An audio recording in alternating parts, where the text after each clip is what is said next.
Property is under contract for about $345,000, appraised for $299,000, so it's off by about 45 grand. She wants to challenge the appraisal.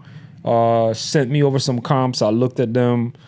This is also now where it's important, you know, as mortgage brokers and real estate agents, to understand how appraisers do their work. I noticed, first of all, the appraiser was able to find comps right in the direct subdivision, and they're all similar to the subject, 2-car garage, similar square footage, and so forth. So right there, first thing I'm identifying is I'm trying to figure out what the appraiser's process is. I never lead with the outcome that I'm looking for. I always start with just looking at the data and letting the data lead me. So I start with, what is the appraiser's process?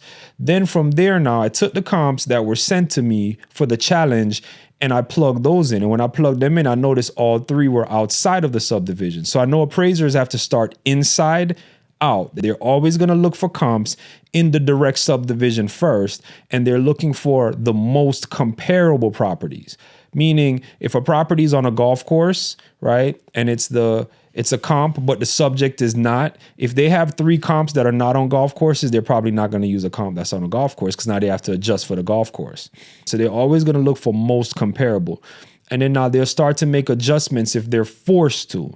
So let's say now the subject is a 3-2, the comp is a 3-3. Now they have to adjust for a bathroom. So now they have to, like, okay, well, the comp has 3 bathrooms and the subject has 2.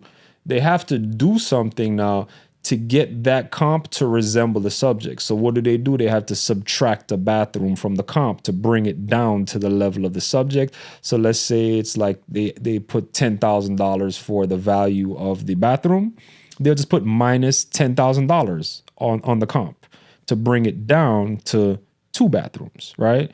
If the comp has a swimming pool and the appraiser determines that, you know, a swimming pool, it costs maybe 80 grand, 100 grand to do it. Maybe they're going to give you 40 to 50 on the appraisal. Then they may say, okay, well, if the comp has a pool and the subject does not have a pool, now I have to make the comp not have a pool. So then they'll subtract the pool.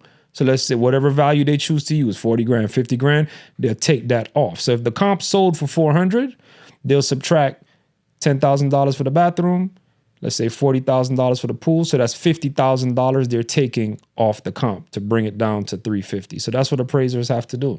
They have to always adjust for square footage, adjust for a swimming pool, adjust for waterfront, adjust for an extra garage, adjust for an extra bathroom, adjust for overall condition of the property. So there's different things there that they're always constantly adjusting for.